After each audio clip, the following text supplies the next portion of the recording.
Leo Donataro Trading.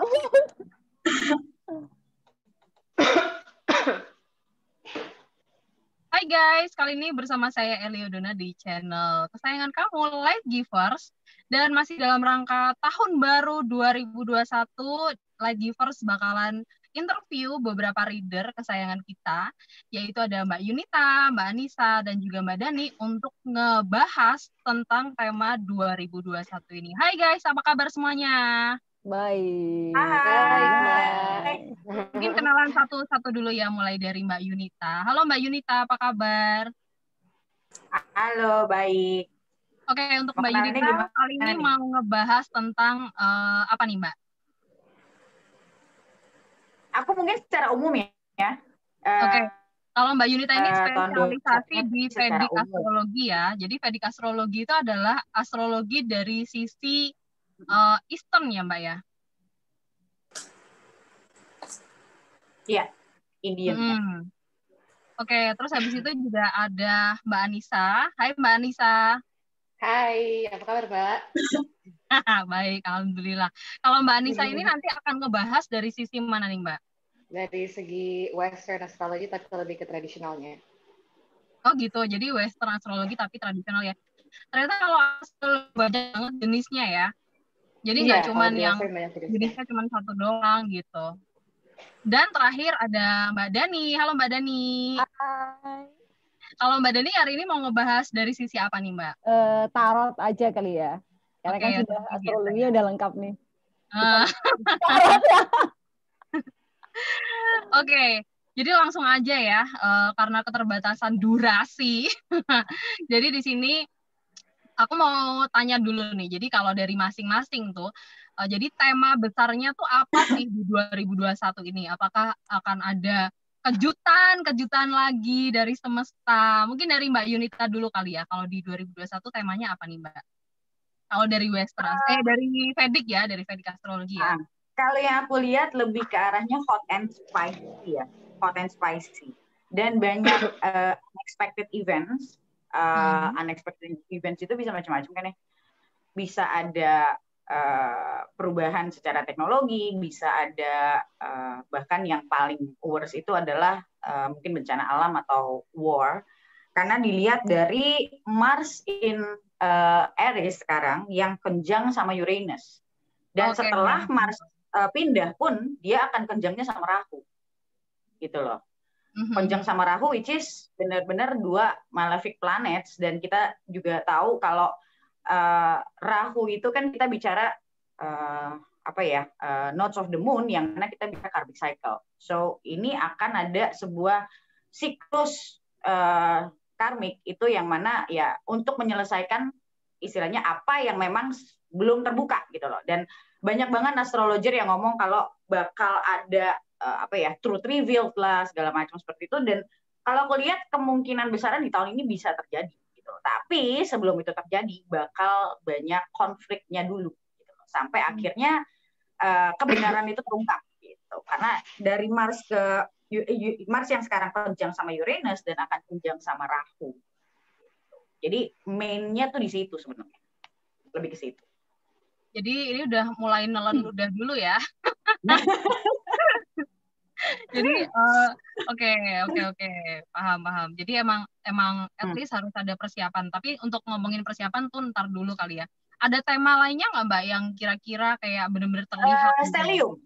Stellium yang kita lihat sekarang aja itu sudah ada Pluto udah join bareng sama Saturn, Mercury-nya juga udah di Capricorn ya kalau menurut Vedic, dan Jupiter. Sekarang berarti kita ada 4 planet yang bentar lagi kan Venus bakal nyusul gitu loh. Nah, jadi itu banyak banget planet yang main di Capricorn, dan kita tahu Capricorn itu bicara tentang government gitu kan. Dan kita bicara tentang finance juga. Jadi kayak bakal banyak gonjang-ganjing di government, dan ini bicaranya udah mundane astrologi, berarti kita bicara di seluruh dunia. Gitu. Berarti emang efek banget ya. Memang kayak kalau dari isunya kan memang vaksin start dari tahun ini ya Mbak. Jadi mungkin di situ juga. Beberapa farmasi kan juga memang udah bikin kan ya. Vaksinnya itu juga udah dibikin kan beberapa pharmaceutical company-nya kan juga udah ngeluarin, ya kan? Cuman belum distribute-nya belum lengkap aja. Jadi kalau dilihat secara keluarnya vaksin ini juga bakal ngeredam sih sebenarnya. Tapi I'm not so sure kalau COVID itu bakal berakhir banget di tahun ini sih. I'm not so sure sih sebenarnya. Iya sih, apalagi kalau kita ngomongin penduduk Indonesia kan banyak banget ya. Mungkin distribusinya juga nggak secepat itu kali ya. Betul. Oke, aku mau move ke yang Western Astrology alias Mbak Anissa. Hai. Halo, Mbak. Kalau menurut Mbak, tema besarnya apa nih Mbak di tahun 2021 ini? Kalau tahun 2021 ini marks out with the old, in with the new kan. Karena sekarang kita masuk di siklus baru. Karena 200 tahun ke belakang ini kita memiliki Saturn conjunct Jupiter itu selalu happening di Earth signs. Nah sekarang kita punya switching Saturn conjunct Jupiter itu di Aquarius. So it's really about out with the old and in with the new. Apalagi tahun ini kita akan memiliki yang namanya Saturn conjunct Jupiter squaring Uranus. So itu akan menandakan adanya changes sama rebellion atau pemberontakan mengenai class division. Jadi ada kayak semacam whistleblowers lah nanti yang akan nantinya meng-call out atau me-expose kayak kapitalisme lah atau kesenjangan perekonomian lah. Terus ada beberapa orang yang getting exposed. So kalau misalnya dulu pada Jupiter di Scorpio kan yang di getting exposed kan orang-orang yang pervert ya, kayak misalnya Harvey Weinstein, terus ada Me Too movement dan segala macam. Kalau misalnya ini sih aku ngeliatnya lebih ke class division.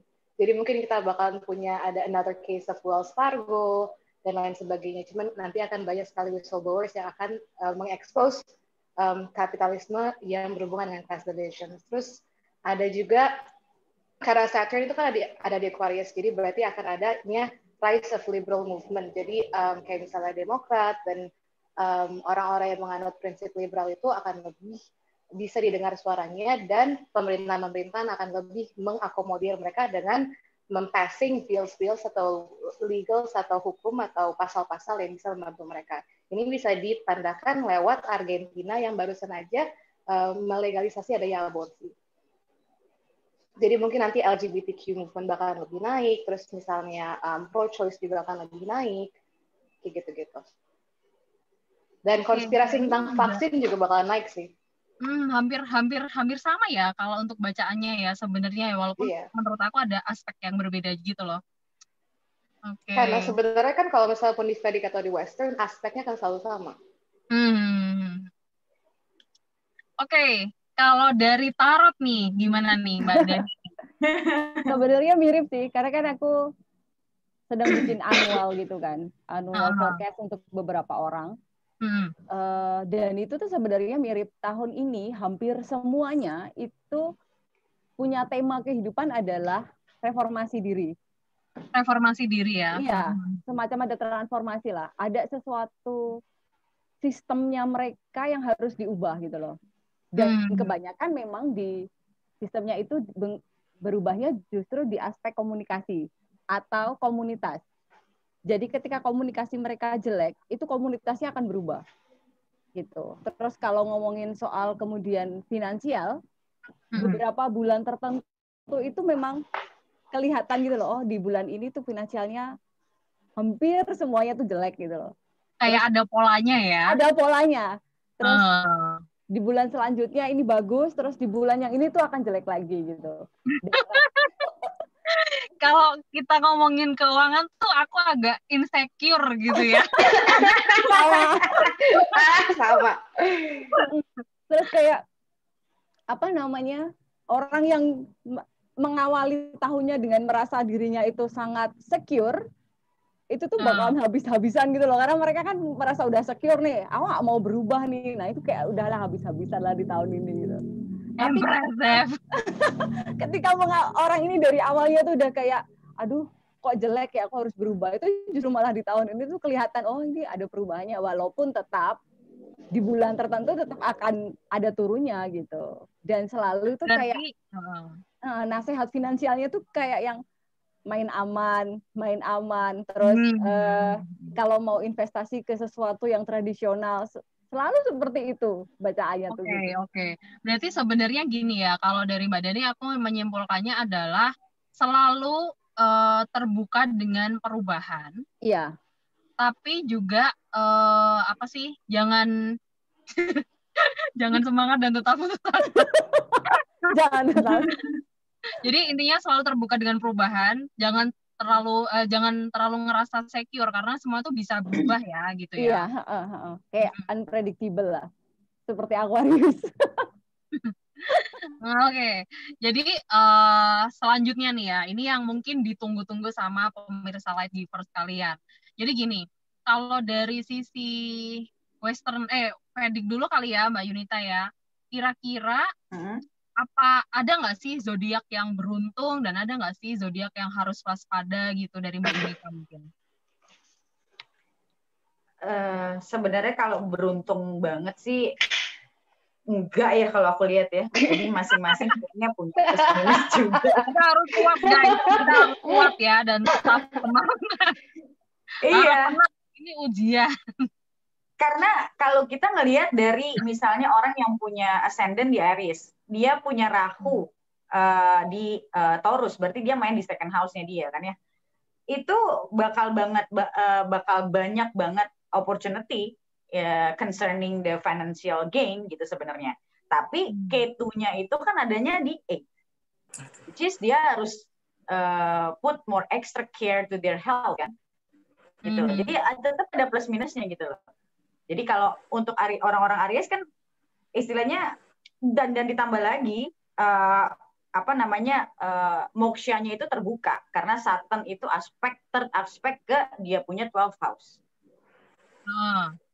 Ya kan? Jadi itu activate their moksha kan, yang mana pasti akan ada mental and emotional challenge walaupun secara financial mereka bakal banyak banget opportunity.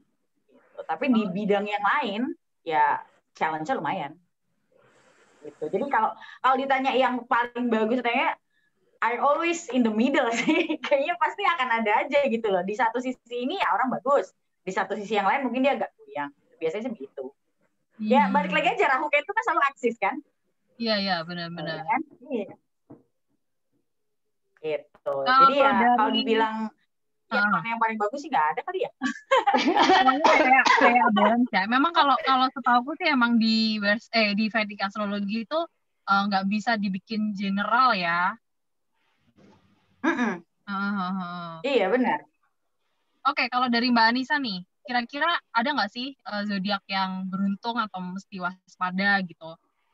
Aku sih hampir sama-sama Mbak Yunita. Soalnya kan meskipun kita mau bicara misalnya planet Jupiter kan yang bringing abundance and expansions, tapi dia kan lagi kenjang sama Saturn. Kalau misalnya kita lihat dari dignitiesnya sendiri, Saturn itu domicile di Aquarius, sedangkan Jupiter itu dignity kurang bagus di Aquarius. So, mungkin hoki-hoki banget enggak, tapi ada sedikit bantuan lah dari pihak luar dan ada sedikit bantuan dari fortune-nya sendiri.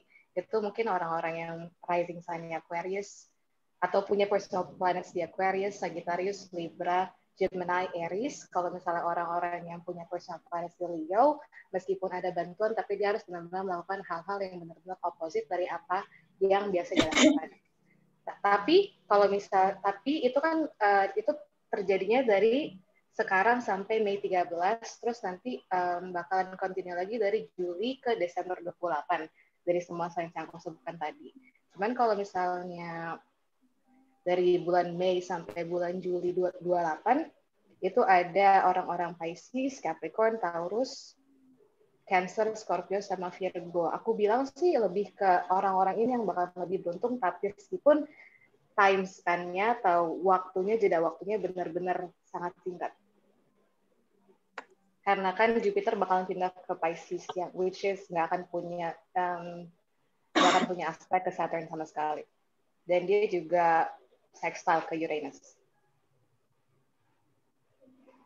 Iya ya, tetap ini ya, tetap kayaknya kalau aku simpulkan juga balance ya, maksudnya nggak yang beruntung-beruntung banget, tapi nggak yang zong-zong banget ya. Kayak tadi, zodiaknya banyak Aquarius, Gemini, Aries, Libra, Leo, Sagittarius. Oh ya, Libra, Leo, Sagittarius. Aku selamat. Aman. Itu yang hoki ya, itu yang lumayan lah, ya lumayan. Iya benar. Kalau yang Paling mysterious mungkin ada paling nggak, Mbak? mendingan kali. Kenapa? Kalau paling mendingan mungkin ini kali ya, yang Jupiter masuk ke Aquarius, tema tahun ini kan dari April kan Jupiter masuk nih, mulai masuk ke Aquarius. Mungkin dia punya trikon houses-nya itu kan berarti house 5 sama house 9. So yang lumayan beruntung itu ya berarti begitu Jupiter masuk ke Aquarius sendiri, terus trikon house-nya itu berarti Gemini sama Libra. Iya benar. Tapi Mbak, tapi kalau misalnya di lo pada saat Jupiter masuk ke Aquarius dia square ke Rahu nggak? Soalnya kalau misalnya di Western Square ke meskipun Rahu sih. Jupiter masuk ke Pisces dia juga square ke North. Jadi sebenarnya nggak gitu-gitu banget. Nggak jadi lega. Ya udahlah ya, pokoknya siap-siap harap tenang, ini ujian kita bergandeng tangan bersama-sama ya kan. Iya. Oke. Cuma Mbak, maaf tapi aku tekanin ya, yang tadi aku bilangin tuh lebih ke orang-orang yang akhirnya di waktu siang sih. Kalau misalnya malam dia per bulannya dia berubah-ubah. Oke. Kalau dari karir dan kerjaan, apakah ada pola-pola yang terlihat atau bidang yang berkembang itu kira-kira apa sih? Mungkin dari Mbak Dani dulu ada ide dari tarotnya mungkin Mbak. Karir dan kerjaan yang berkembang itu di bidang apa sih? Tarot reader misalnya. Tarot reader, tarot reader akan berkembang karena banyak orang galau. Orang depresi. Itu mah kapan saja. Oke, banyak orang galau. Tapi kalau dari industri itu, yang aku baca itu makanan ya. Terus fashion karena akan ada beberapa perubahan yang agak beda dari tahun lalu gitu. Oh ya, karena yang ada ini ya unsur maskernya kali ya sama face shield-nya gitu. Dan orang lebih berani tampil yang kan kayak ada perubahannya tuh di fashion tuh orang itu lebih berani tampil misalnya kayak nabrakin warna gitu-gitu sih kayaknya sih kalau aku aja gitu. Fashion, makanan itu akan cukup berkembang. Yang aku reading ya kayak yang punya industri itu tuh bakalan bagus dan sesuatu yang berbau sama art gitu. Make sense ya. Karena untuk sekarang aja orang yang pada di rumah aja juga pada selalu order gitu ya. Itu sebenarnya ngomongin aku sendiri. Iya, coba speaking of personal experience. Kalau dari Mbak Yunita, ada nggak sih pattern atau pola pekerjaan yang berkembang gitu? Kalau industri sih, aku ngelihat ya ini Uranus di Rahu di Taurus, bener kata Mbak Dani. Rahu di Taurus itu kan Venus, ya kan, rule by Venus kan ya. Jadi akan ada perubahan di bidang fashion. Kalau aku lihat sih orang akan lebih ekspresif ya. Kalau aku lihat, iya. Dan lebih berani. Lebih berani. Betul. Jadi lebih ke arah situ. Tapi kalau secara teknologi mungkin lebih ke arah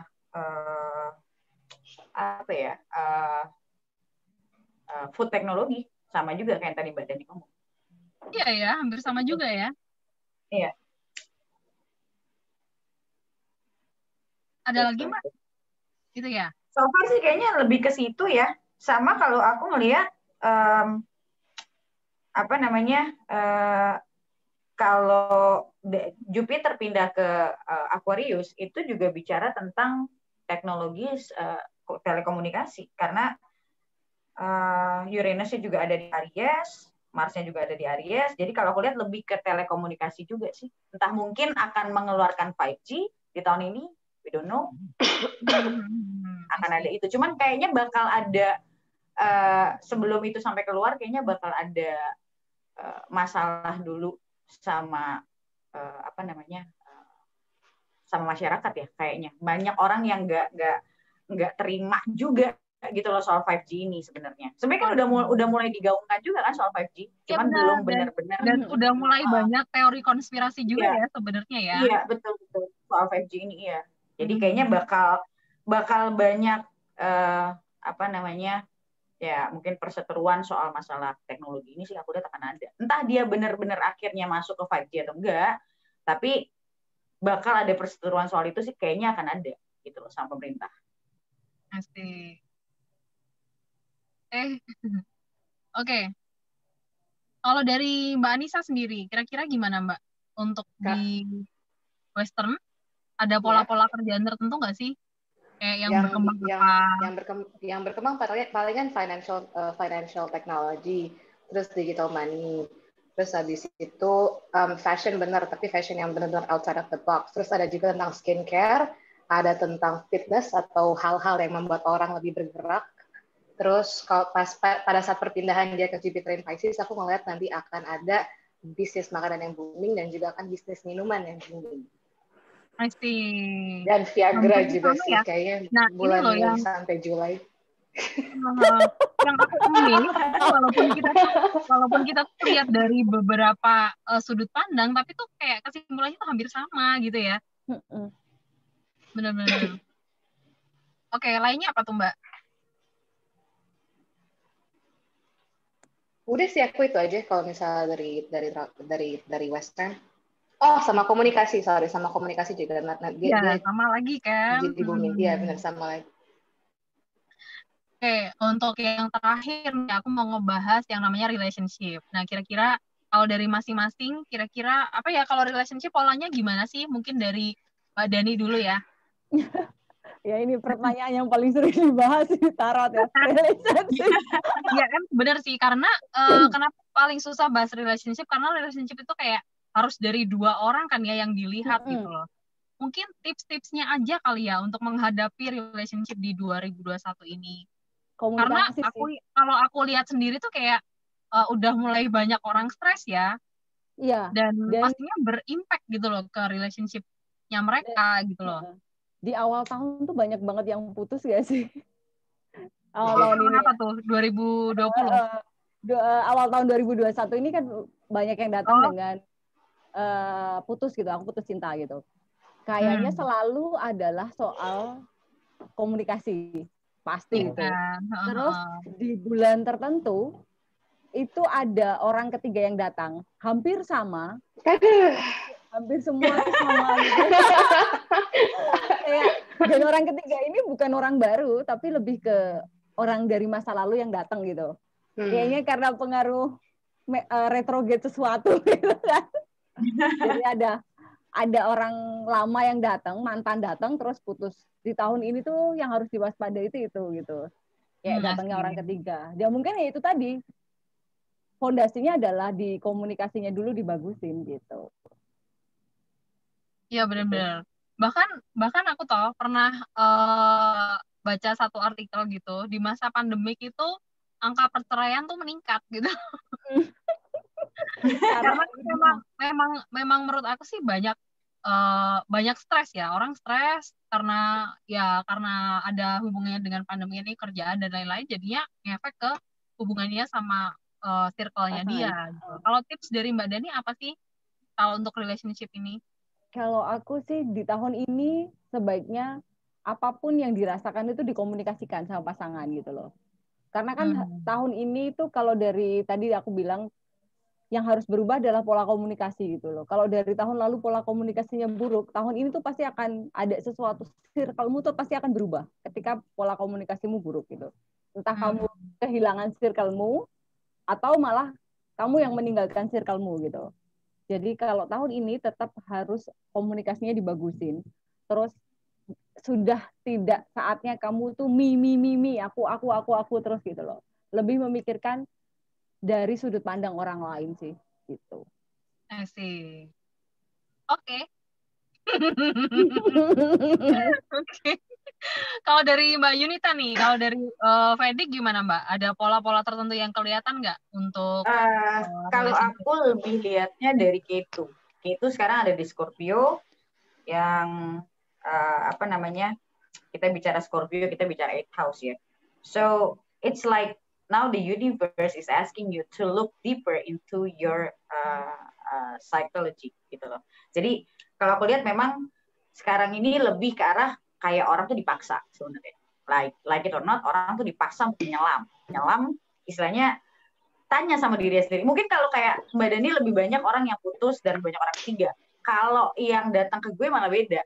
Lebih banyak orang yang keluar dari their vicious cycle gitu loh. Entah itu pada akhirnya memang pisah, tapi mereka menyadari kayak ini nggak sehat buat gue gitu loh. Jadi kayak di pandemi ini lebih banyak kalau yang datang ke gue tuh gue sadar kalau ini nggak baik buat gue. Tapi gimana caranya gue keluar dari sini gitu loh. Jadi karena kalau menurut gue karena memang K2 mainnya di Scorpio, which is Scorpio itu sendiri kan udah lebih ke arahnya psychological banget kan Scorpio gitu loh. Dan ditambah lagi Saturn di Capricorn itu lagi-lagi aspek ke House of Moksha sebenarnya. Walaupun nggak exactly House of Moksha, tapi kita lihat dari kamu dia aspek ke Pisces, which is the original of 12th house gitu loh. Jadi memang udahan Ketu di Scorpio, terus ditambah lagi Saturn itu aspecting Pisces, nah itu udah kayak dua aspek yang benar-benar gojlok orang banget. Gitu. Jadi kayak orang disuruh sadar kenapa hidup lo kayak gini, kenapa relationship lo bermasalah gitu loh. Lebih kayak deep knowing aja sih sebenarnya. Gitu. Jadi kayak semesta tuh gini ya, bangun lo, pak.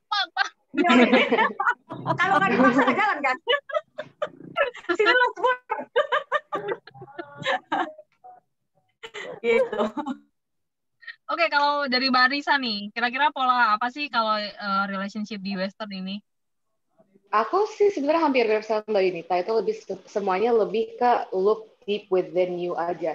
Soalnya ini kan semua planetary alignment ini kan terjadi kebanyakan di fixed sign. Tadi aku lupa jawabnya Mbak, sign-sign apa aja yang mesti agak sedikit lebih berhati-hati di tahun 2021 tuh orang-orang yang fixed sign. So it's Aquarius, Leo, Scorpio, dan Taurus. Nah, sekarang kita punya namanya Uranus, conjunct Saturn sama Jupiter kan. Kita harus ingat yang namanya fixed sign itu apa. Fixed sign itu kan adalah sesuatu hal yang selalu monoton, dia kan maintenance, jadi dia tidak pernah berubah.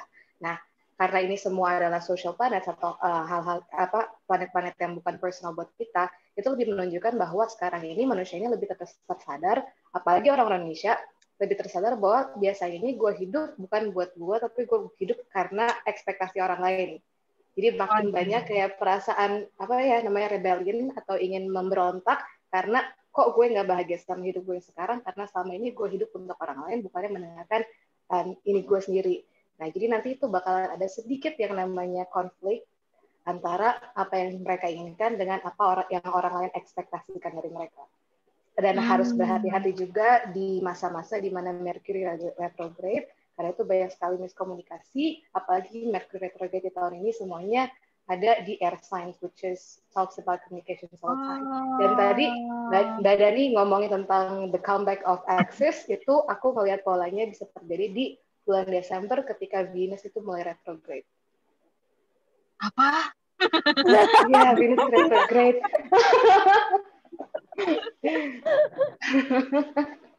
Oke, berarti hampir sama ya. Dan mungkin pesan-pesannya Mbak buat kita sebagai kaum manusia makhluk hidup ini yang fana untuk menghadapi relationship di 2021 ini gimana nih Mbak? Siapa dulu nih? Mbak Nisa. Oh aku. Kalau misal dari aku pribadi, aku hati-hati sama yang namanya ego atau apa yang kita rasa benar buat diri kita sendiri. Karena itu kan fixed sign kan. Fixed sign kan punya kecenderungan untuk stubborn. Maaf ya, 3 Aquarius di sini. Ada 3 loh, Bu. Ada 3 loh di sini. Cuma kan fixed sign itu kan punya kecenderungan untuk stubborn kan, apalagi misalnya air gitu, mereka bilang bahwa ini loh pemikiran gue yang kayak gini tuh lebih benar. Nah, jangan terlalu kayak gitu, lebih ke coba embrace perbedaan yang ada aja sih. Coba dengarkan orang lain dan coba keep an open mind dan jangan terlalu impulsif ketika trigger-trigger itu datang. Karena apalagi orang-orang yang punya fixed sign itu benar-benar lagi pengen jiwa pemberontakannya itu lagi bergejolak di tahun ini. Meronta-ronta ya. Iya, pengen kayak berontak gitu loh. I see. Oke, jadi aku udah paham sih untuk yang relationship. Jadi kira-kira tadi kalau dari Mbak Yunita itu lebih ke ngelihat ke dalam. Jadi mungkin termasuk ke sebenarnya aku mau apa sih, mungkin gitu juga ya. Terus Iya. dari Mbak Anissa juga jangan egois, jadi lebih lihat dari sudut pandang orang lain juga. Sama kayak Mbak Dadi juga hati-hati dengan yang namanya ex ya. Kalau yang mantan ya udah mantan aja gitu, tutup buku aja. Kalau misalnya memang nggak baik gitu ya. Gitu. Oke, mungkin itu dulu ya yang bisa kita bahas untuk tahun 2021 ini. Semoga bermanfaat buat semuanya.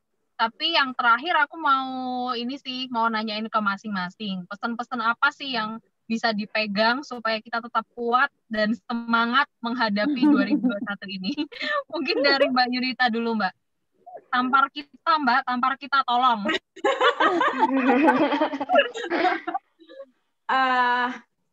Kalau dari gue sih, apa ya, gue orang yang percaya yang namanya semua itu kan synchronize ya. Jadi our fear, our consciousness, segala macam itu sebenarnya connected gitu loh. Jadi kenapa banyak banget kalau kita bicara di luar relationship pun kenapa bisa banyak pergolakan, itu karena kita punya fear sebenarnya. Jadi kayak orang nggak, kalau yang mungkin nggak mempelajari dia nggak tahu ya kalau semua itu connected gitu. Jadi kalau menurut gue sih pesannya adalah satu, banyak-banyak introspeksi diri sih sebenarnya. Kayak satu situasi dalam hidup kita itu kan pasti berkalian. Why I'm here, tapi kalau ternyata kita masih belum ada dalam hidup kita, belum ada yang berubah, it's a question mark gitu loh. Kenapa hidup lo belum berubah sampai sekarang? Why it happened? Why? Kenapa? Nah, kenapanya ini yang mesti dipertanyakan. Kalau kenapanya ini belum keluar, ya nggak akan ada cerita baru gitu. Karena ya akan masih ngumpul aja di situ. Sampai kenapanya ini ketahuan. Kenapa gue begini? Baru akan ada breakthrough kan. Jadi kalau si kenapanya ini masih, karena banyak orang yang nggak terlalu peduli sama si kenapanya. Pokoknya I want to live better, I want to expect better, ya nggak bisa gitu. Jadi kenapanya ini kelar, baru kita tahu, oke, gue harus bagaimana. Kadang orang suka datang mencari solusi, tapi masalahnya apa aja sebenarnya dia nggak tahu. Pokoknya gue maunya begini. Ya, tapi kenapanya dia nggak tahu. Nah, si kenapanya ini yang kebanyakan orang missing poinnya itu, why I'm here. Kenapa gue selalu dapat misalnya kayak orang datang orang ketiga terus. Kenapa sih harus orang ketiga terus datang? Why I attract those kind of people, ya kan? Why-nya ini kelarin dulu. Jadi emang benar ya, karena kita nggak bakalan bisa memperbaiki ketika kita nggak tahu apa yang rusak kan ya. Betul. Nah, betul. Walaupun kita punya aspek di chart kita bagus, paling kita bisa apa ya? Kita bisa ngambil kebaikan dari aspek yang misalnya benefit itu ya paling juga cuma 20-30%. Kan sayang. Selebihnya nggak kita ambil cuma karena why-nya kita nggak dapat ya. Karena kitanya nggak mindful ya. Betul. Why-nya belum dapat. Nah, kalau why-nya udah dapat, mungkin kita bisa akan attract sampai 80%. Wow, impressive. Aku ingin jadi orang seperti itu. Oke, kalau Mbak Anissa nih, pesan-pesannya apa sih buat 2021 supaya kita tetap waras? Kalau misalnya tahun 2021, kalau misalnya secara general dulu ya, secara mundane itu, aku akan lebih menyarankan orang-orang itu untuk lebih kritis dan lebih mau double check tentang informasi yang akan datang kepada mereka. Karena lagi-lagi ini kan tahunnya di mana orang-orang tuh ingin memberontak, bukan cuma dalam personal level, tapi juga dalam skala yang lebih besar lagi, dalam on a mundane level orang-orang juga ingin memberontak. Jadi sebisa mungkin selalu klarifikasi news informasi yang masuk, karena akan gampang sekali informasi-informasinya dan berita-berita ini nantinya diputarbalikkan untuk mendukung kepentingan orang-orang lain. Terlebih pada saat masuk Jupiter in Pisces nanti, itu agama, spiritualisme, segala macam itu gampang banget dijual di masa-masa itu. So secara general level, Jupiter masuk Pisces kapan tuh? Itu Mei 13 sampai Juli 28. Oh, I see. Jadi tanggal-tanggal segitu tuh gampang banget yang namanya jualan-jualan kayak gitu. So harus lebih berhati-hati dalam menyebarkan informasi dan juga untuk mencerna informasi. Jadi jangan terlalu gampang percaya lah jadi orang.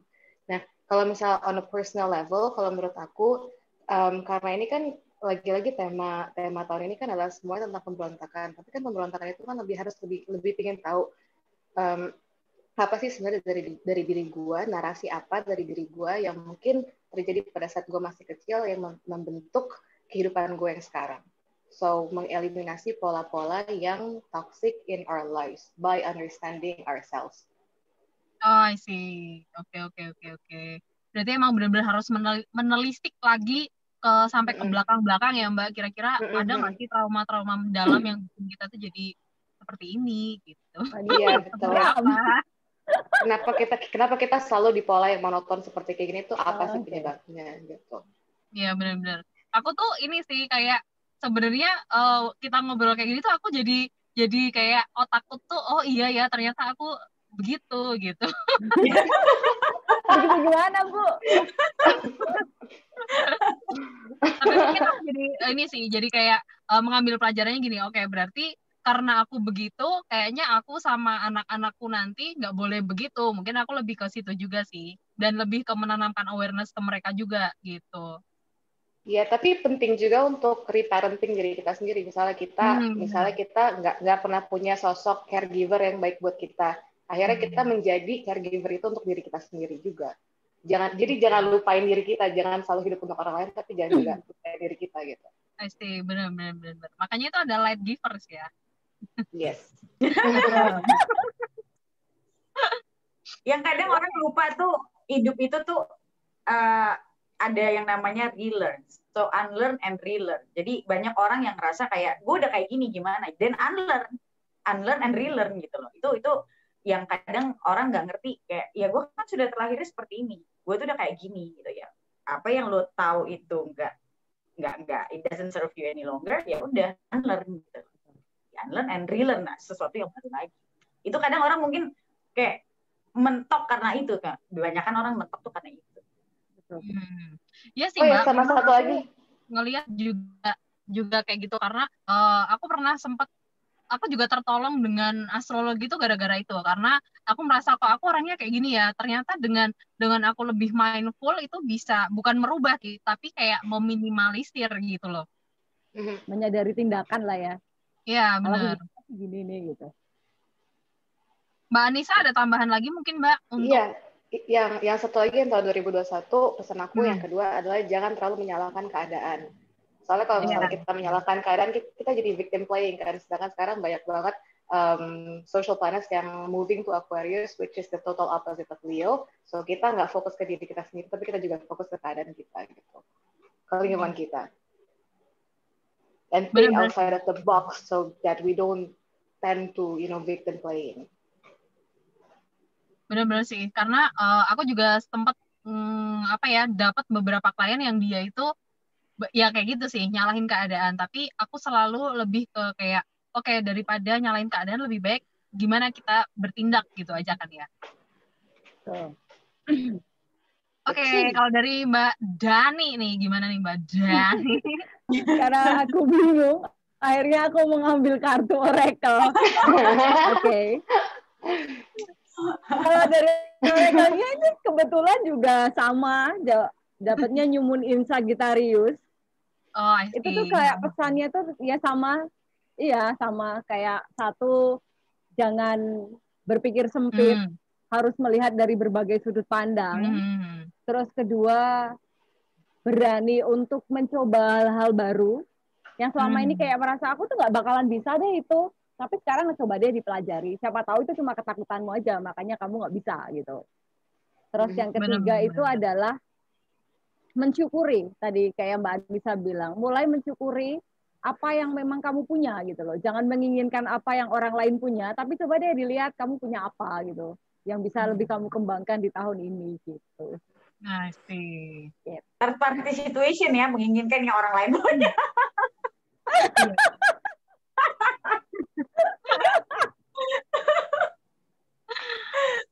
Oke deh, kalau gitu makasih banyak buat teman-teman semua dan makasih juga buat Light Givers yang sudah menyediakan tempat dan waktu buat kita supaya bisa kasih insight 2021 buat teman-teman semuanya ya.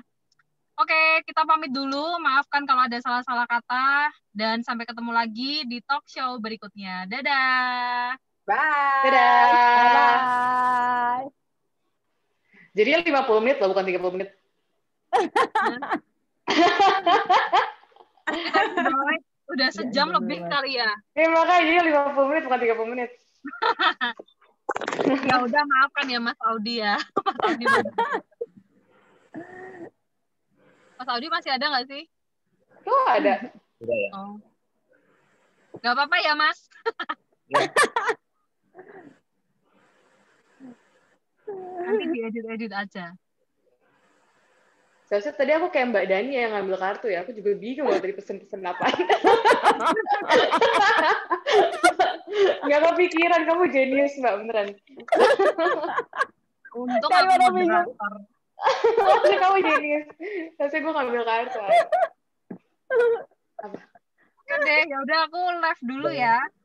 Ya. Oke, Pak. Oke, Dadah, dadah. dadah semuanya. Dadah. Udah dong.